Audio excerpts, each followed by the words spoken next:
everyone. My name is Jeanette LaRussa Fenton. I am the Drew Park Community Redevelopment Area Manager. I welcome everyone. It's great to see everyone here this evening, and hopefully we'll see you back again at our future community meetings. As you are aware, this meeting is the first meeting that we are having to introduce the Streetscape and Beautification Plan. And the idea is that this is the introduction. You'll hear a little bit about some of the information that's been gathered, and then we really want to start the process of hearing from you. Now, to undertake this project, the city has contracted with a consultant firm, or two consultant firms, Bayside Engineering and David Connor & Associates. And they will be handling the bulk of this meeting, but I did want to take the opportunity to encourage everyone, if you have not signed in, please do that and give us your email, because if you are not on our email list, we can't communicate with you, and we want to be able to hear from you, and we want you to be able to communicate with us. So if you have not done that, please give us your contact information. I also want to acknowledge the Drew Park Advisory Committee, and we have several advisory committee members here. If they would please stand. These advisory committee members are appointed by the Community Redevelopment Agency, which is City Council, to officially represent the Drew Park area. However, we want input from everyone, and the advisory committee meets the first Tuesday of every month. So those meetings are open to the public, and we encourage you to attend. And of course, we send out meeting notices if you're on our email list. So please do come and join us and provide your input and ideas for the area. I don't want to take up too much time, so I'm going to turn over the presentation to our consultant, David Connor, and he will lead you through the rest of the program. Thank you all. Thank you. Can everyone hear me, or do I need this? Is that helpful? Okay.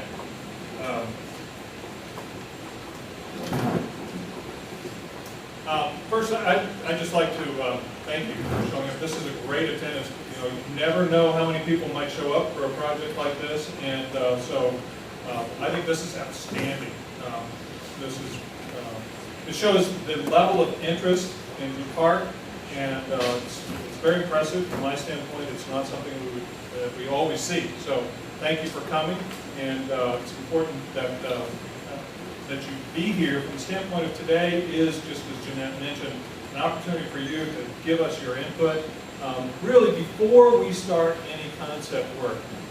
Today is not about showing you our ideas or our concepts. We're not at that point yet. What today is about is,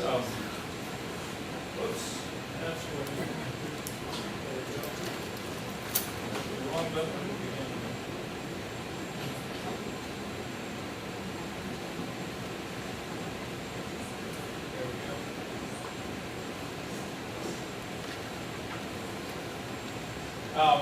But today is about informing you of our progress to date, telling you what we've found, for instance, and then really asking you for your input. This is a large area. There's a lot of roadway that's part of this project. There's predominantly what we are concerned with, to a large extent, is the public right-of-way, the public spaces that you traverse. You walk in, you drive in, and so forth. So it's pretty extensive. There's a number of different levels of roads that are a part of this, and our project is to consider the entire district. So, but today is, because that's a pretty large task to gain an understanding of the community. It's important to hear from those people that are here and spent more time here than we have, to give us specific input as well as their thoughts. Just to inform you of our progress, this is our schedule. These arrows sort of tell you where we're at. This first phase is called data collection. This arrow indicates the workshop that we are having today, and then conceptual design is next, and that's all going to occur over the next month and a half, and we hope to meet in mid-June. And bring back to you concepts that we will then discuss with you before we move on to the final approval. The final plan will then be prepared, brought back to you for your review and comment. We'll clean that up, and then we hope to secure approval of a streetscape master plan in September. So that's, to update you on our progress since we've been selected, we met with the Drew Park Beautification Subcommittee and had a discussion about the goals and objectives of this project, and I'll tell you a little bit more about those. We've completed 95%. What you see on these boards across here is a representation of the data that we've completed. Our collection, oh, am I out of the, I'm sorry.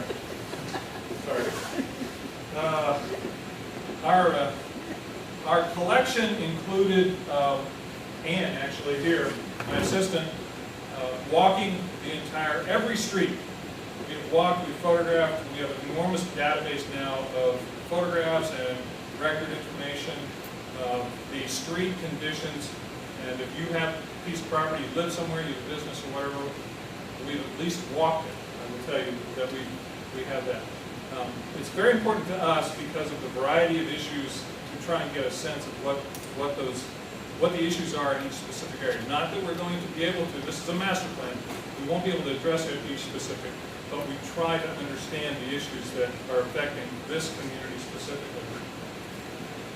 We have also met with the airport authority to gain information on what they have done in the past, what their plans are for the future, and to learn about the history of the area, because that was another thing that was discussed in our meeting with the subcommittee.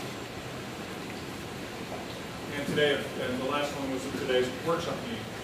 The goals of the master plan that were established in our meeting with the beautification committee were to improve the character and quality of the public areas throughout the park, to communicate or tell the unique story of Drew Park's history and diversity, and to begin to establish a new positive image of the Drew Park community redevelopment area. And we can talk about that more. The master plan, the anticipated master plan improvements will include street tree and landscape plantings, community entry and gateway features, and new decorative street lighting, sidewalks, crosswalks, benches, and other amenities.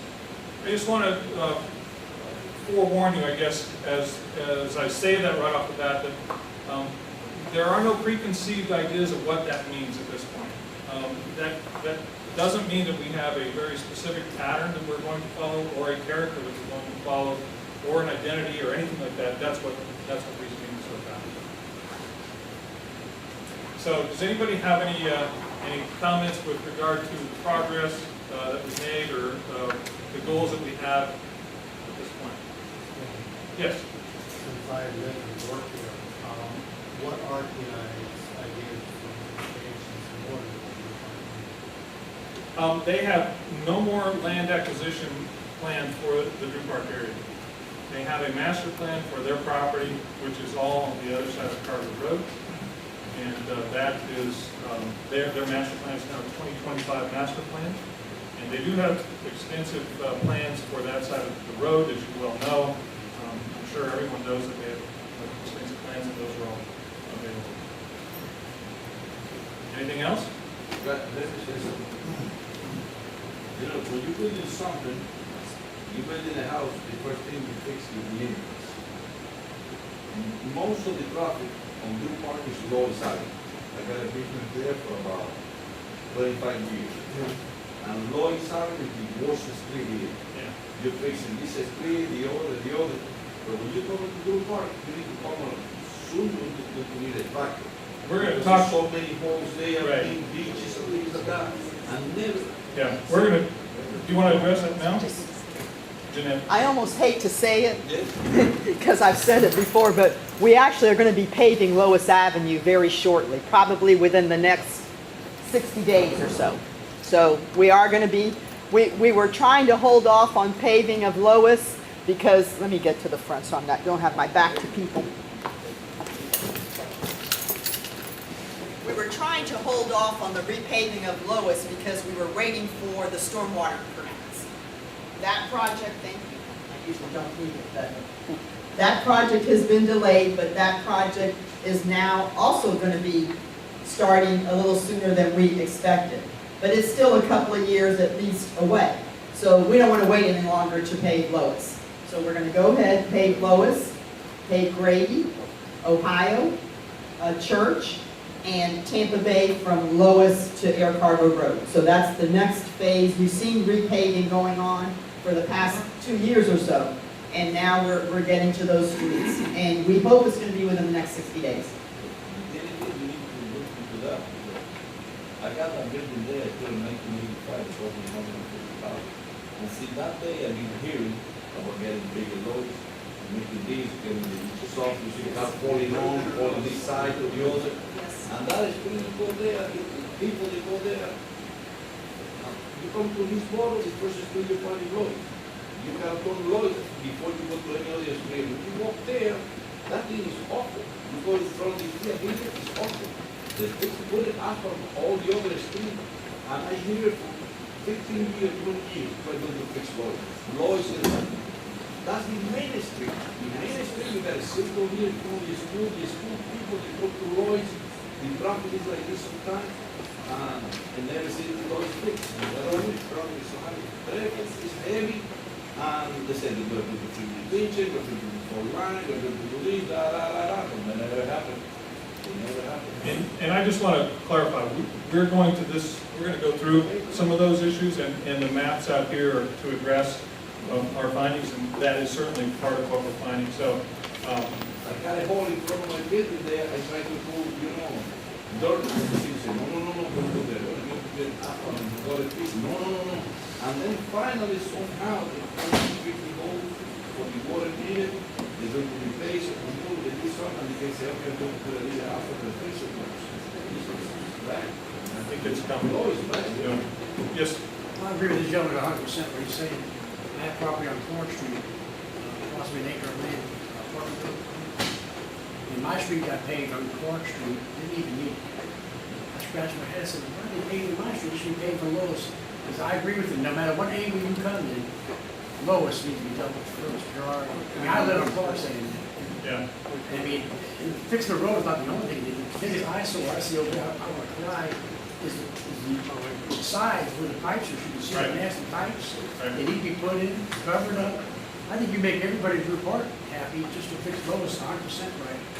On the infrastructure altogether. And all of that work Paving is, the sidewalks.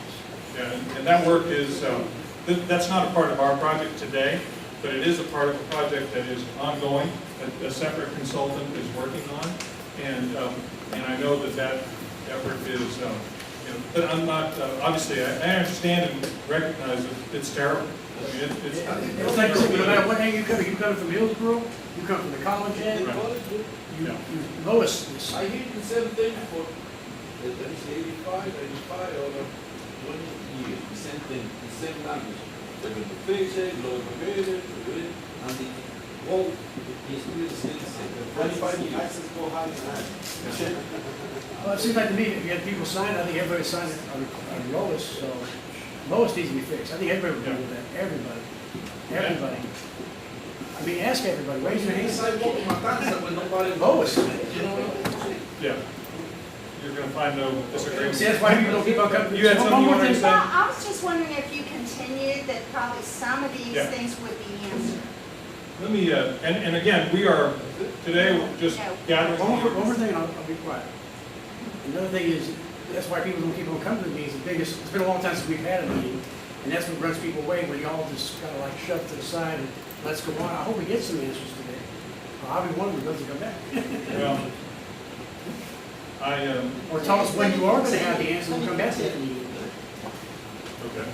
Just very quickly, because I don't want to get sidetracked off the purpose of tonight's meeting, because the Lois Avenue and the drainage is a whole other meeting, which we will have a community meeting on that as well. But at this point, we are going to be moving forward with the first phase of that project, which is actually north of Hillsborough, and expanding the ponds there that would eventually receive the stormwater that comes from Drew Park. So, When will that meeting be? well, we haven't even scheduled it yet. I mean, we're talking about probably another 2 or 3 months before we even had that kind of a meeting. You know, I'm probably the wrong meeting then, well, thank you so much. Yeah, well, we still want you to stay for the beautification, but this isn't a meeting about the stormwater You project. made any answers today, or is this? No, this isn't a meeting about stormwater. This is a meeting about the beautification plan that'll talk about how to make Drew Park a more attractive place. The stormwater project is separate from this, and there'll be another meeting about that soon. What it sounds like to me, though, what it is, we're gonna make it pretty first, but the sidewalks, no matter how pretty we go with the sidewalks, we're gonna pave the streets. No, let me- Leave one of those ditches in there. Let me clarify. We would not be doing the beautification of Lois until we did the stormwater project. So even though we might have the plan in place for Lois, we wouldn't do the work to do those improvements until the stormwater project is completed. I'll be quiet as the meeting's over. If you want to meet, see, you probably want to do that. All right, thank you. Thank you. Let me move on. One of the things that we have been doing is looking at the history. We met with the beautification committee, we talked about the history. We've been trying to learn about the history. We met with the airport authority. I think I'm so, and some of this, it means something for us because one of the things that I want to talk to you about is where do we go, how do we establish some sort of identity for what this place will be. So looking back at our history, or your history here, is important to us because it might tell us something about your identity. Now, that's really what I need to hear today, is some of this. We understand that the property was originally, bought by this fellow, John Drew, and that's where it gets its name. So he developed that, and then of course, he leased it to the city of Tampa, who began the municipal airport. There was an aviation school. You can see here the city in the distance, and you can't probably see, but there's the first strips that were on this piece of property. In the 40s, the U.S. government, with the start of World War II, leased this property from the city, and they began a military base. I've lived here for 25 years. I live in Tampa, in North Tampa, driven by a long time, and I found out, I hadn't known until doing this project, that history right there. It's not widely known and understood. And to me, it was quite impressive, especially this thing that says that, there were German and Italian POWs that were housed here on this property. And that there were 120,000 combat crew members that were trained here. 25,000 at the time lived here. If you look at the photograph that was just here, I'm sorry, let's go forward one. Well, the next one.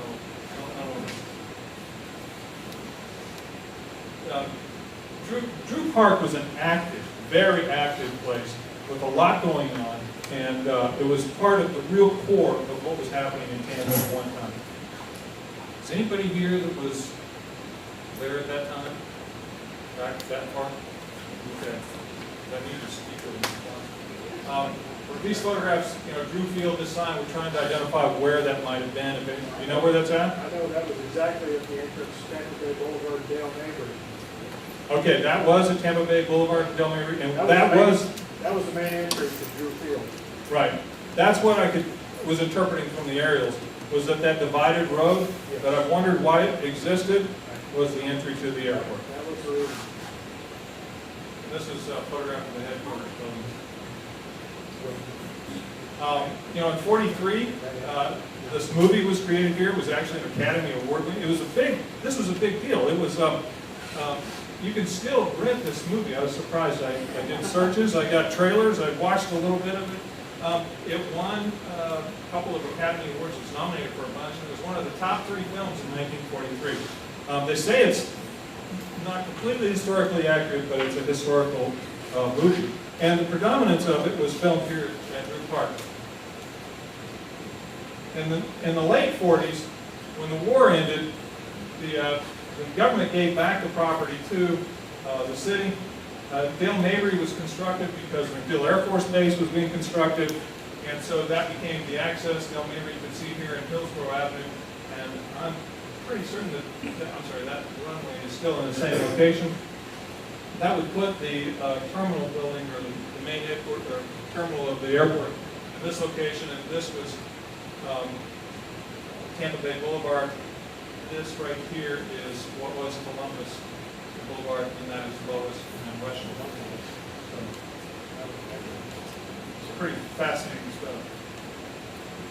In 1950s, commercial airlines moved from Peter O'Knight out here, and they changed it to the Tampa International Airport. And the other thing that happened was this new terminal was constructed. In the 60s, they were growing so fast. You can see here that the other runway is being built, and Hillsborough College is created and becomes a part of the community. And then I find it interesting, Carrotwood begins and is constructed up in North Tampa. The reason I find that to be very interesting is because I think that was a big reason that all of a sudden people migrated to the north. Dale Mabry changed its character, and that started, in my mind, at least, to direct a lot of growth, as you'll see in some of these other aerial photographs, north of town.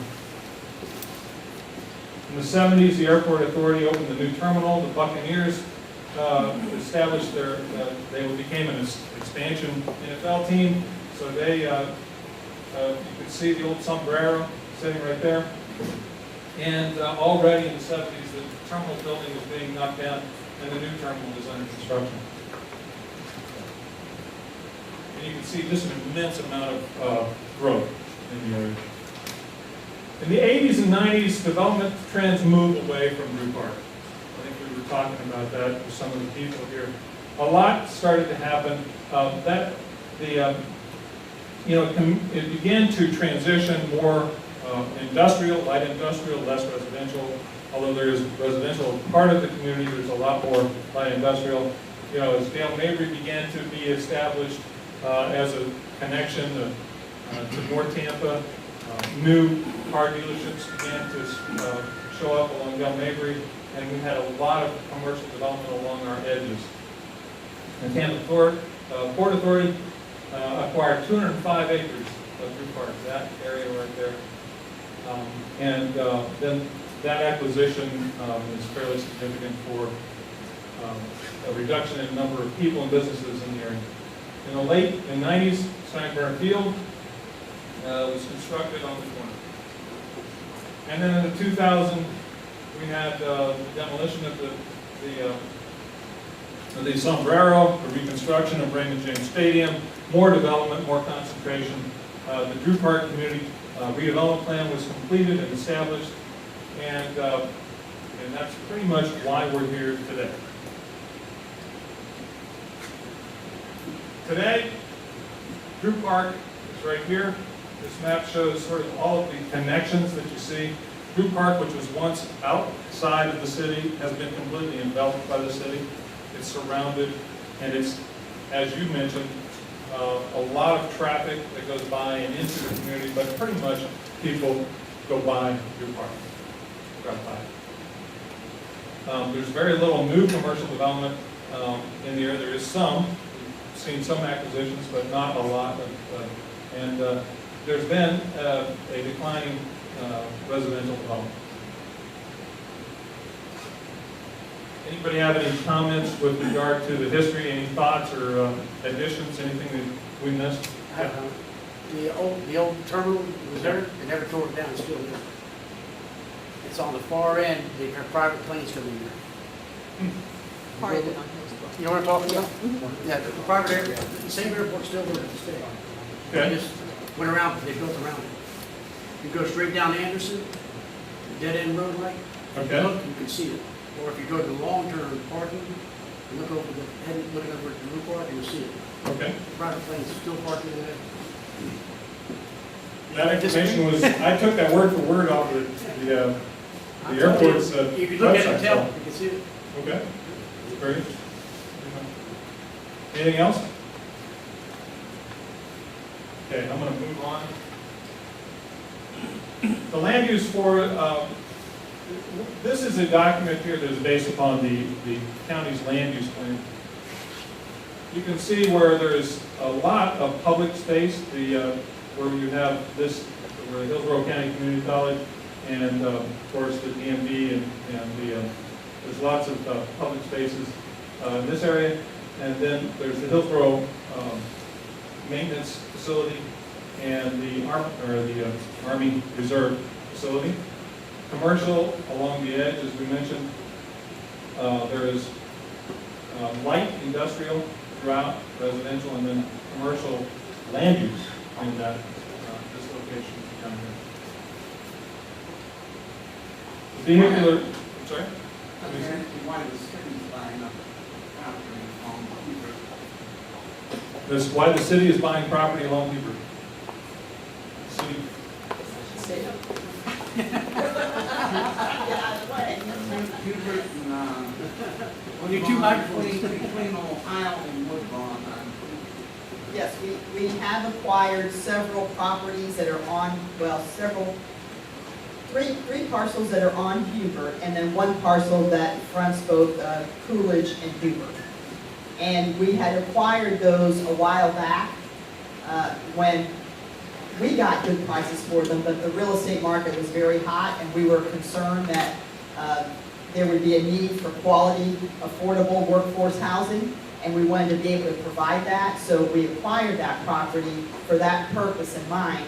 And then, of course, the economy tanked, housing prices went down, so we still are holding on to that property for future development, in anticipation that we'll need that for affordable housing, but that was the rationale behind why we acquired it and still own it.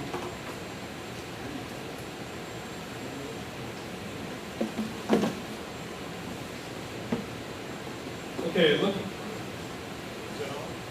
Can you hear me?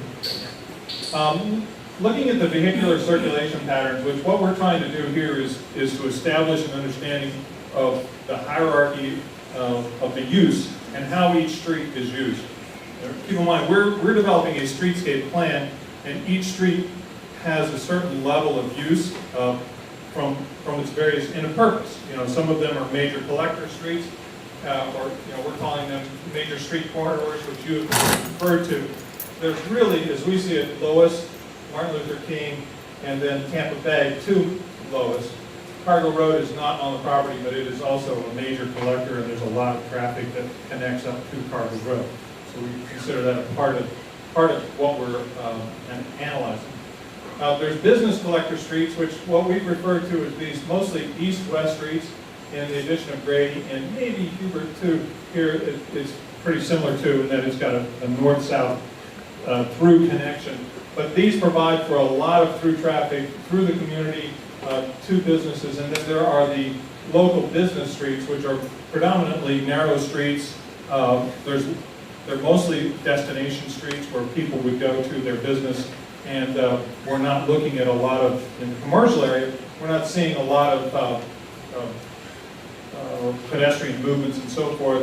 We're seeing a lot of different things that are part of that street. I'll talk about a little bit more, but it's got a different character in those streets. And then there is the residential streets, which are predominantly located in the southwest corridor. There is some mixed business that's a part of that area also, but and there are some residential apartments and homes mixed throughout the community.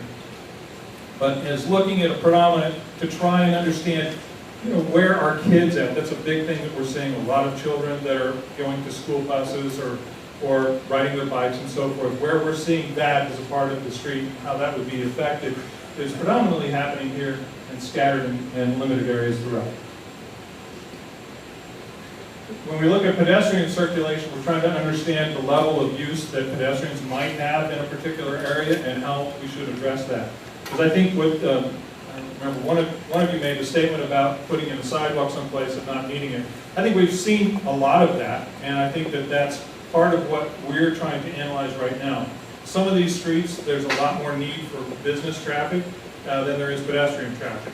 Some of these streets have a great need for pedestrian traffic, and so, or pedestrian linkage. We want to analyze that and understand where the best locations for those are.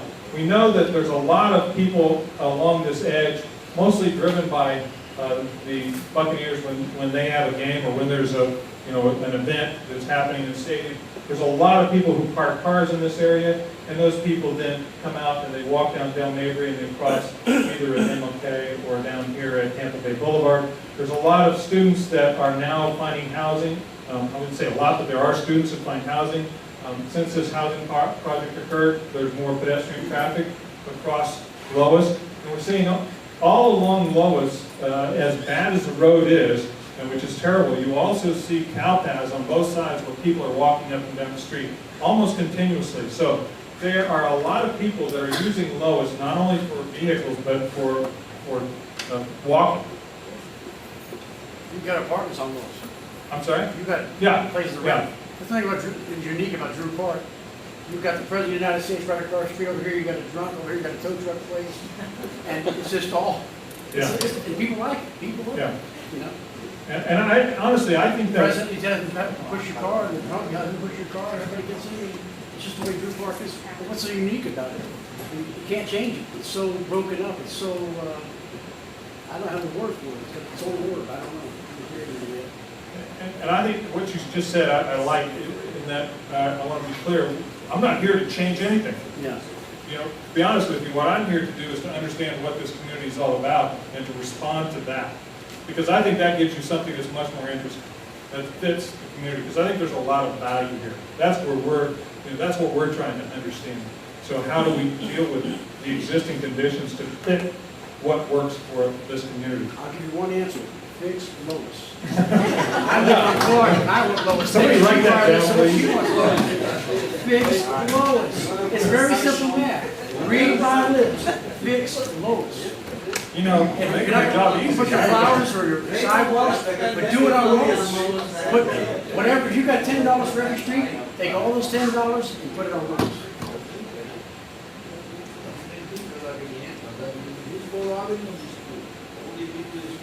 That's right. If we don't hear Lois, what we hear is blah, blah, blah. What these, I wouldn't say we have the school bus side completely understood. We're still working on that, but we know that we have a lot of school buses that are picking up kids throughout the community. And so we're trying to, and that's one of those things that moves too because of where the population is. That next year it may be different if a kid moves or so forth. But this documents where these are transit stops. The transit stops are all, the bus stops are all along Lois except for two that are down by the Hillsborough Community College. You have several bus stops in the residential area. You have this one up here. Those are the school bus stops. You gotta follow the garbage truck. The garbage truck comes, you know, the line is behind the garbage truck. You gotta stop there, stop on the street. I decided, you know, this is good for them.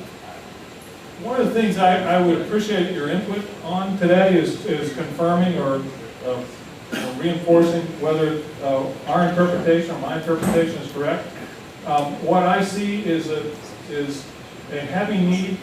These colors they mean something to us. The red is the most intense. The orange is if you would number these, it would be the second most intense. The yellow would be the third most intense, and the green identified the least intense pedestrian movements. And what we're seeing out here is that in these business areas, you really don't have a lot of people walking around today. That there's not a lot of need for businesses to walk from one business to the next. They pretty much drive up, they park, and so forth. But we see just a lot of people in this area, predominantly driven by the car business. There's a lot of people that are servicing the car businesses, and they're walking back and forth between the dealerships. So there's a lot of pedestrians in pretty much this area. And then there's also this, as I discussed, there's a lot of people who park and then walk out to Del Mabry and walk along Del Mabry. Yeah, he paints cars, I put batteries in, and she Yeah. does it. Yeah, it's all broken up like that, yeah. Yeah. Get one Good. stop service driving. And then down in the residential area, we see the need, whether it occurs today, but the need for a higher level of pedestrian movement. I think that's going to be really important to redevelop residential homes. Anybody have any comment with that? Okay. Overhead lighting and utilities is a big problem throughout the community. It's the reality.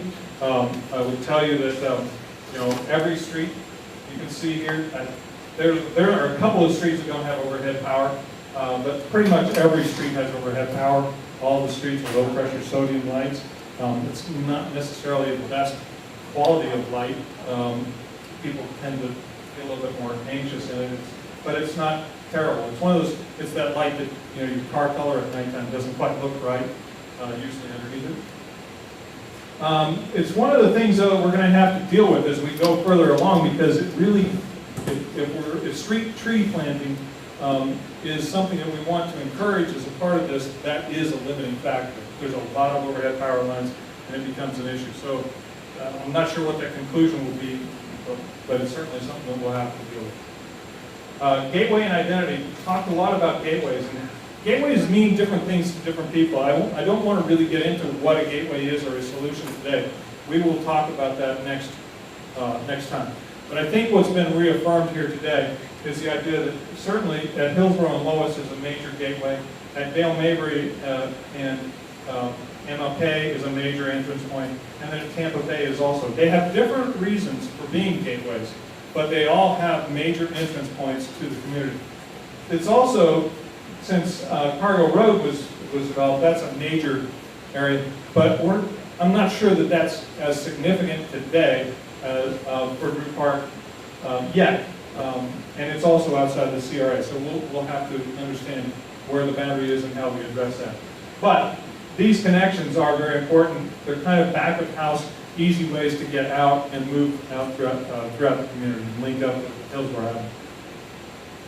There is certainly, because of this north-south, east-west connection, sort of a heart of the community. There's a light there. I didn't mention it, but there's lights all along. But this certainly is the crossroads, although it's not that today. It doesn't seem like it necessarily because of the businesses that are there, but it is where everybody comes together. Here you can just see some of the issues regarding gateway locations, and the big issue that we're going to have to do here, or we're going to have to deal with gateways, is oftentimes people think of gateways as some sort of big striking element that tells you, that you've arrived. That may not be the case. It may be something that's much more subtle, it's much more in keeping with what this community is all about. It may be something that just communicates to people along the edges, and it's a consistent element that says, this is Drew Park. You're driving by Drew Park, you know that you're driving by Drew Park, and then this is how you get into Drew Park in order to do business. But again, we'll talk about that more.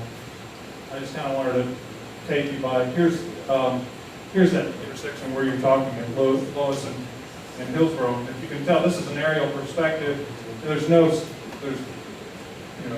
heavily trafficked, no sidewalks out there. There's no visible signs except for the fact that you would know that this is how you enter into your park. And this is the one area where there's a lot of pedestrian. I've been in this traffic jam, standing with 300 on that side crossing the road, or standing on this side crossing the road, and parking up in here. That's a sea of people that move through that area on an event basis. So that's really, the pavement there is responding to that, but it's really kind of a hideous entrance to the community as a big slab of concrete. So I think it's one of those things that we want to definitely take a look at, because it communicates a different image of the community. Okay. Any comments with regard to this last little break of the circulation of pedestrian movements? I'm going to get into a little bit more specifics on some areas, and then our conclusion, and I'm pretty much done.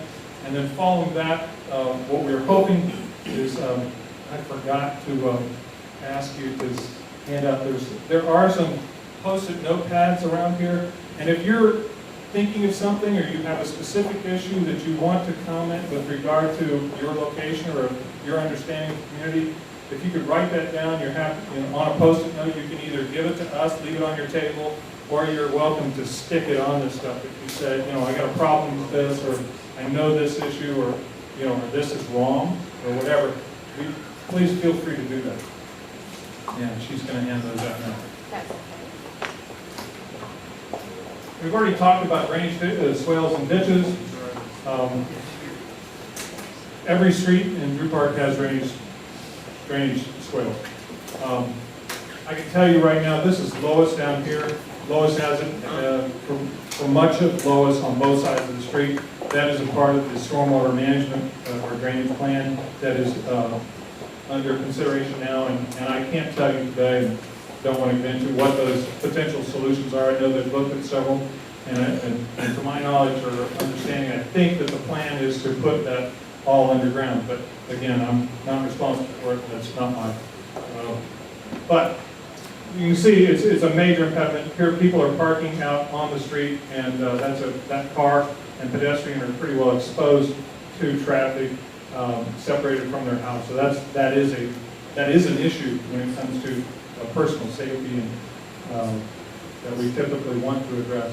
You've got a lot of different conditions. You've got sidewalks like this next to where people are walking in very narrow spaces next to the ditch. This is really just trying to summarize something that we've seen throughout. It's a major impediment that we'll have to deal with sidewalk construction. Now, that doesn't mean that we're going to have sidewalks at every ditch, but it is a major issue because ditches are predominant throughout the community. Okay. Let me just go through our general conclusions and challenges. Street conditions. I would tell you today, one of the big issues that we see is that the streets are really wide. From an aesthetic standpoint, that is really good for truck service and so forth, but it is really, it does two other things. It encourages high speeds. When there's nothing there to slow people down, it tends to create dangerous conditions for people to walk around, and it creates opportunities for accidents. Because they're open, you get a lot of this, where you have a sidewalk, and this one, a few bicycle paths actually, and a sidewalk and bicycle path, pavement right here, and there's absolutely nothing that's protecting a pedestrian. That creates a really unsafe condition. And if part of this plan in the end is to encourage walkability, which I'm going to encourage walkability because it does have financial benefit to the community and economic development, those issues are going to have to be dealt with. It also causes for a lot of problems. The sidewalks get broken up because there's heavy traffic. I'll show you this picture here in a second with a truck parked on top of a very heavy truck. So this is something we're going to have to deal with. It feels generally unsafe. It's a generally unsafe condition. The bicycle conditions. There really are no bicycle conditions throughout the community. And yes, you have children throughout the community that are riding bicycles. They're predominantly riding those bicycles in the street.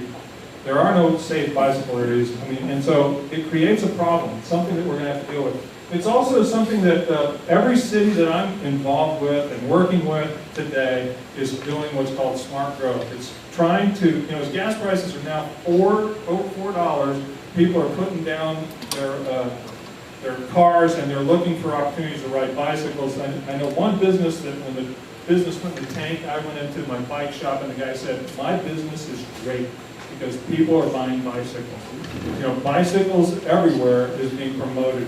And that's something that is now not even a part of the community, but it's going to be a big aspect of how you can improve and sell this community to potential businesses in the future. Air Cargo Road did a great job. They've got a wide path on the west side, and then they've got bicycle paths on both sides. They've got wide sidewalks. Wow. Look on the fire system on the meters, they did. Yeah. No time at all, do that system. What's that big tower they built? I'm sorry? That big tower they put up over there in the north on the Air Cargo Road. I'm not familiar. That's the airport, the airport tower. What is that, The the radar, radar? that's the radar. They the radar. relocated, yes, they relocated the radar in anticipation of someday developing the north part, so they relocated the radar there on Air Cargo Road. This is what you see throughout it. There are some areas where they've been putting new sidewalks in, but predominantly the sidewalks that are going in just like what's there today, which is flush with grade. There's probably less than 500 linear feet of curbing. Well, there's probably more than that, but there's not much curbing on this within Drew Park. And you get conditions like this. Most of them are located at road level without separation. And I think this is really a telling story. This is near a business, but the guy is parked out here on the, is this anybody's business? Am I? Yeah. But this, you know, he's parked on the sidewalk over here, and see these two kids over here. There's no sidewalk on the other side of the street. So you see, that's kind of an example of some of the conflicts that you find out in these areas. This is an issue we're going to have to deal with because it's a reality in an area like this. Trucks have to be here. We have to deal with them. Cars have to be here. So we have to accommodate both. But we have to do it in such a way that doesn't discourage one or create an unsafe condition, because heaven forbid somebody actually gets hurt. That would be the worst thing. It's common, you know, we've got a lot of parking in the right-of-way. Just an enormous amount of parking in the right-of-way. Some of that we'll have to accept. Some of that we'll have to look at as far as whether it's appropriate or not. But that's something that will be a part of the plan. You know, a lot of the walks, because they are here, they're broken, they're damaged, they're in poor condition. There's a chart, if you'll notice when you walk around, there's a place over there that actually documents that chart that's sort of in the middle with a bunch of pictures. It tells you all the categories, where there are sidewalks and what their conditions are. And many of them are overgrown or they're very narrow. To be honest with you, like if you look at Cargo Road, that sidewalk is 6 feet wide out there. We predominantly have 4 foot wide sidewalks. And that's 4 foot wide sidewalks are fine for one person. They're not very conducive for 2 people. So. There's no roadway edge. I already showed this picture here, but you know, this roadway edge is what defines this space. It's like, you know, runways. They're very wide. I mentioned it before. And drainage, we talked about it. And I think the point here is that with drainage, it's our understanding in talking to the engineers that are doing the plan that the reality is that drainage ditches are going to be here. We're not looking at piping anything in here. That would be a terrible solution because of the volume of water that falls here. Actually, the function's pretty good. So we've got to develop a plan that incorporates the drainage as part of the design. So, and then overhead utilities. I already mentioned overhead utilities. You know, oftentimes communities want to put them underground. That's usually a cost prohibitive issue also. But I will tell you that there's 2 issues that you should consider, and I mentioned this to Jeanette. So, you know, I'm just telling you, you know, communities that the issue you have with power is as technology becomes more important and dependent upon power.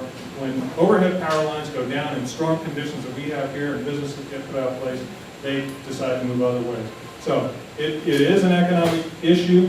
It's an impediment for growth in the area, but it's also a financial issue that you might want to consider as time goes on, as far as whether that's something you want to, in some limited areas, to start looking at ways to put your utility in order to stabilize your power so that you can offer to potential developers the opportunity to have a stabilized power source. All right. I talked a lot about trees. Sometimes I get into these communities and people say, well, I don't care about trees because really I just want my business to be there. But there's an economic value to trees. Trees do a lot for communicating, you know, the importance that you have for your community. They drive up the values of your land. They provide a benefit. They create enclosure. There's a lot of things. There's lots of studies. I just pulled this one out. But I wanted to just point out that you know, they also contribute to reducing the speed on the roads, which is an important thing for improving walkability. And walkability is the other issue that I want to bring up. You know, generally speaking, throughout the community, walkable roads and communities are worth a lot more. So if you're looking at your development and your business, we incorporate walkability. It makes it more enjoyable for you to work there. It makes it more enjoyable for you to live there, and it certainly makes it more profitable for you if you're a landowner. Okay. What we'd like to do now is offer the opportunity for more discussion. I know there's lots of comments, but I don't want to drag this on. It's already done. I was hoping to wrap this whole thing up tonight by 7:30 because I don't want to keep it too much longer. I'd like for your input, any comments you have. But if you're more comfortable in a few minutes, we just get up and we can walk around here. My associate, this is Kyle Steele, who's with my firm, and also Ann on this side. Ann is the person who walked every street, so if you want to talk specifics, please talk to Ann. If you have anything on your notepads that you'd like to tell us or put on something, please do that. Does anybody have any comments or questions that they, right now, at this time? Yeah. Okay, as we move forward, I would remind, I think I brought up this before, to have opportunities where people can themselves perhaps fix their own area, where, for example, fencing, as your beautification, if there's any plans in your overall strategy, so that maybe there may be some sort of cooperation with the city, with some sort of loan program, or even just cooperating, giving them permission, on things that you might highlight that, hey, if you put up, the fences up, or if you are able to put in your area some canters with plants outside of the facade program. Okay, outside of the facade program, if there's some sort of beautification recommendations you can make, as well as in the ditches. And I know I don't think the ditches are all going to get covered up. I don't know if any are going to get covered up, but obviously it's a challenge. And if there's a challenge, if there's a way to make them a little bit safer, I don't know if there's iron bars or something that can make them safer. Then somehow in your beautification, it also makes it a lot prettier and neater and nicer. But primarily, I remember when we first talked about the part of the beautification plan, the strategy was to take safety and personal safety into consideration. As all of y'all here have been here in Drew Park, when it rains, many times we don't know where the street ends and the ditches begin. And it's scary, because you don't know if you're going to end up in a ditch. And some have ended up in ditches. So it's a safety issue as far as it is an eyesore, but it is a safety issue, perhaps part of your beautification. I know it's a challenge, it's up there, but I know it's a challenge, but that might be something that you might consider. And as you know, I've pounded on this before, as we move forward, we want some short-term projects. I know 25-year projects are great, 15 and 10, but you know what, we're here now. Right. And we need some things short-term. My challenge is to have something started by the end of the year, and I still stand on that challenge. And thank you today for the, and when you're done, I'm going to say a couple things that I need to say to the group, but those are my comments regarding your presentation. Thank you. I got a question, does anybody know about, I heard about 2 years ago they were going to move the post office from the airport over to Lois, over that way, over to the Drew Park area. Does anybody know anything about that? I have nothing. There have been some vague discussions about that, but nothing definitive. It's definitely going to happen. We had Mr. Miller out here. Right. He said it was going to happen in 5 years, so he's got 3 more years to go. And we're actually going to, at some point, have the new airport director at one of our advisory committee meetings, and will give us an update. The streets that you designated as low will be handled differently than the high volume of traffic roads? Well, obviously, one of the things we're trying to do is to come up with a master plan that can be followed, because as there are so many streets and we're trying to address each one of them, we're having to establish a character, a general idea that can be followed and implemented. So there is going to be uniformity to how we address specific types of streets. So, and that may be that we address them with more pedestrian walkways or less pedestrian walkways, wider streets, and so forth. So the category of the street will be important at some point to understand how that street is being used. That doesn't mean it can't change, because this plan will not, there are pieces of this plan that will be able to be implemented very soon. But there's a lot of this plan that will be implemented over years, because it will incorporate some of the ideas that you're talking about. We have to establish, how do these residential neighborhoods transform? They don't happen overnight.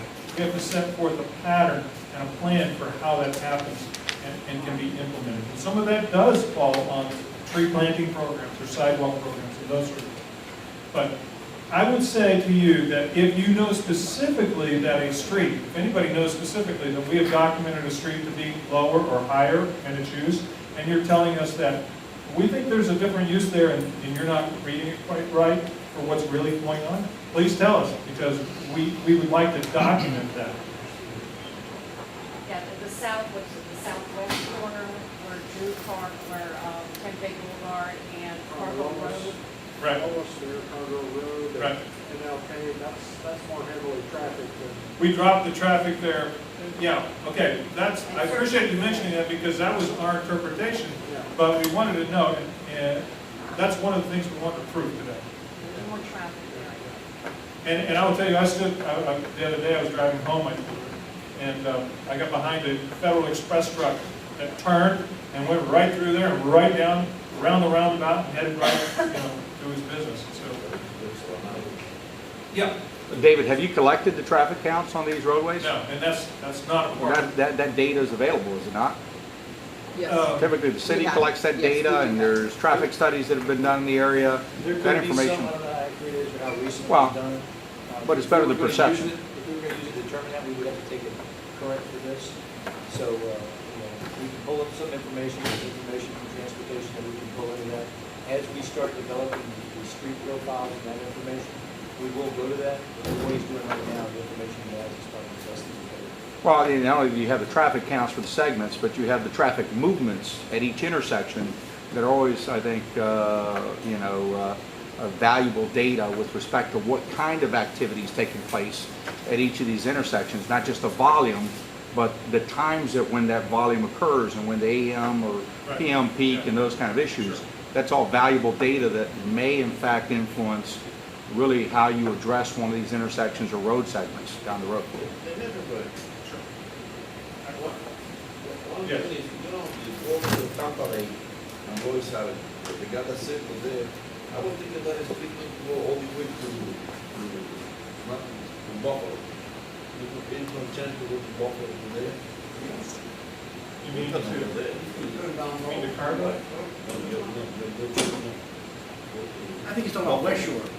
Go to West Shore? Lois.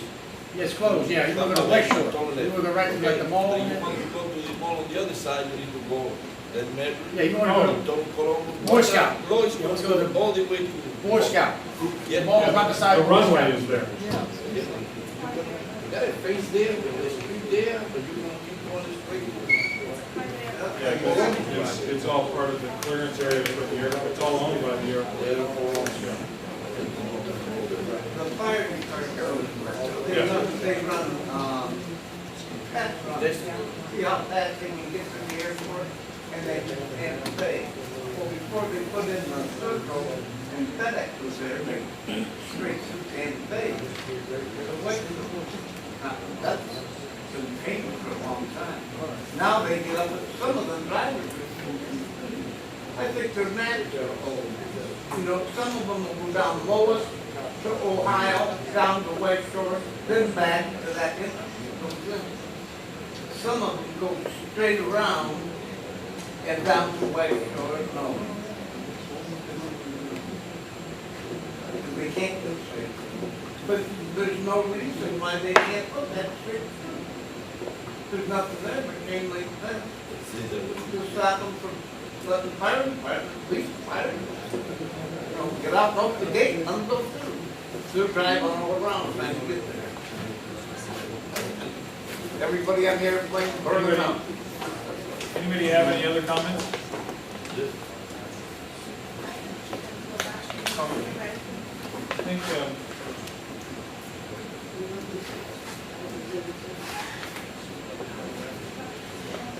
I think, we are looking, if you want to give us your input, we are looking to get back, and just so you're aware, hopefully in, I think it's the second week of June, is what we're looking at, so keep that in mind.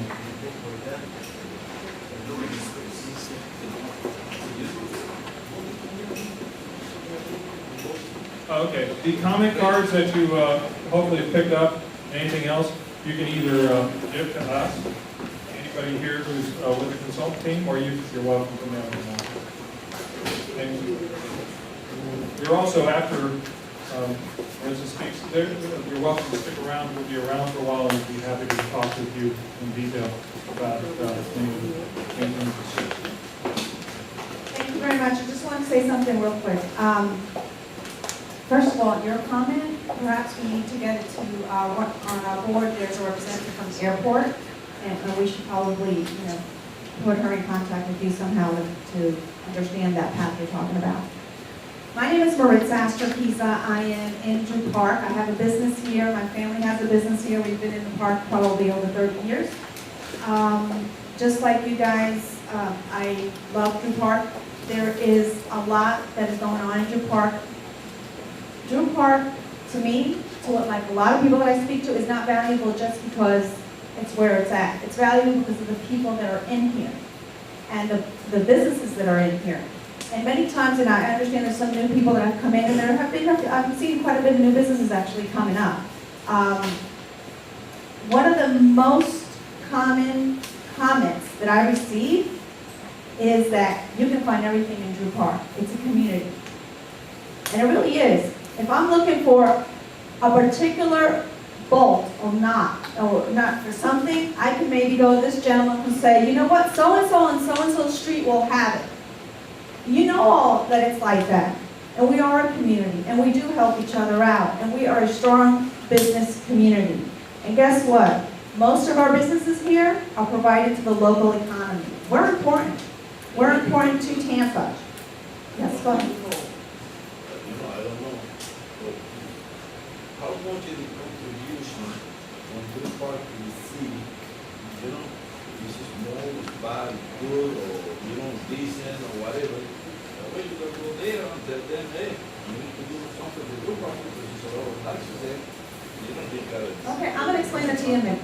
First of all, leading into that comment, and what he's talking about is talking to the city to tell them to grab some of our taxes that are being paid, put it back into Drew Park. And I'm going to tell you, before I go into that, I love the fact that there's a lot of people here today, and we need your help. There's something called the CRA.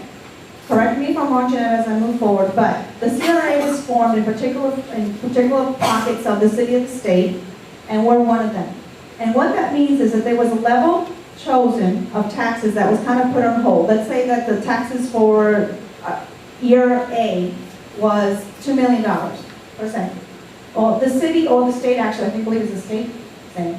Anything past that year and passes those taxes are going to be put aside to be reinvested in that particular CRA. So that's happening. Okay, it happened because we are a CRA. Now the CRA is made up of, of our county, city council people. They have an advisory group, which is the people that stood up a little while ago. But guess what? We're only representing the community. We need your comment, your comment, your comment, your support, everybody at the meetings. And the meetings are first Tuesday. We changed them at 5 o'clock. I always get it wrong. You show up 5:30. See, I always get it wrong. 5:30 at District 1. I've seen some of your faces that you've come once, twice, some not at all. We need you there because it's not up to 9 people with a handful of supporters that are always there to help us. We really need everybody's help. Now, to answer your question, there is money. And there's taxes, and that's what we do. We recommend where that money gets used. Now, you've seen street paved, because you have seen it, you didn't see it before. You had sidewalks paved, right? We had a program with with TBD, where they did a special use, adult usage plan where they were able to come through and get rid of the illegal activities. We've seen improvement on that. Because I've seen it, and I know that a lot of people have seen it as well. And Freddie back there is going, yeah, I've seen it.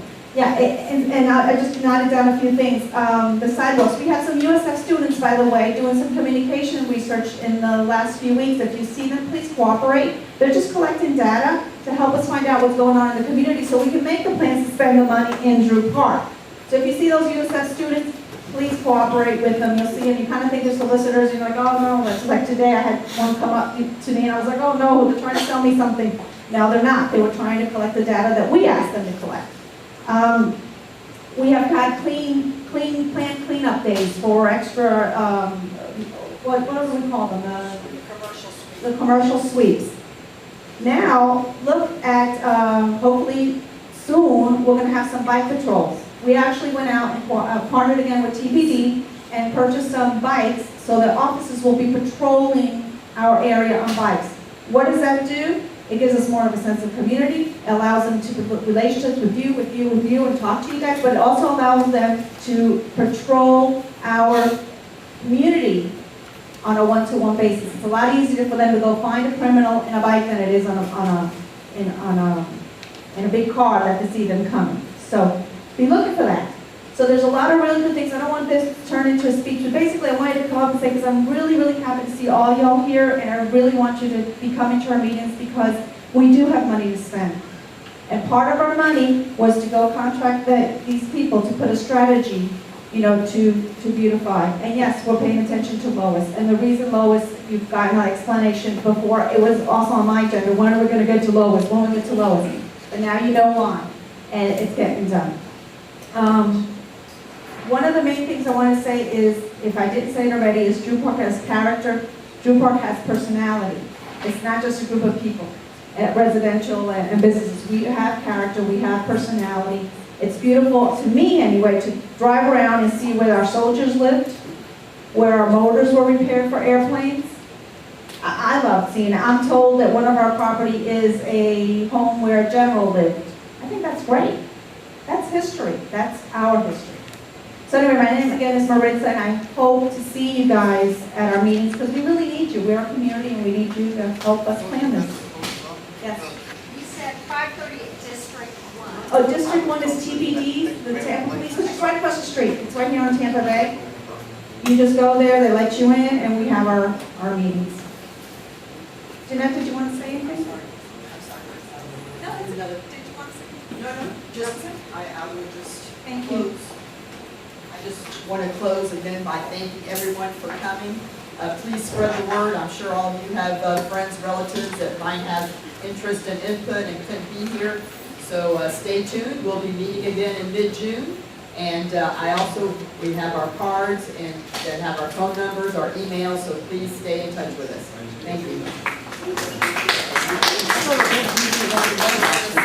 Sorry?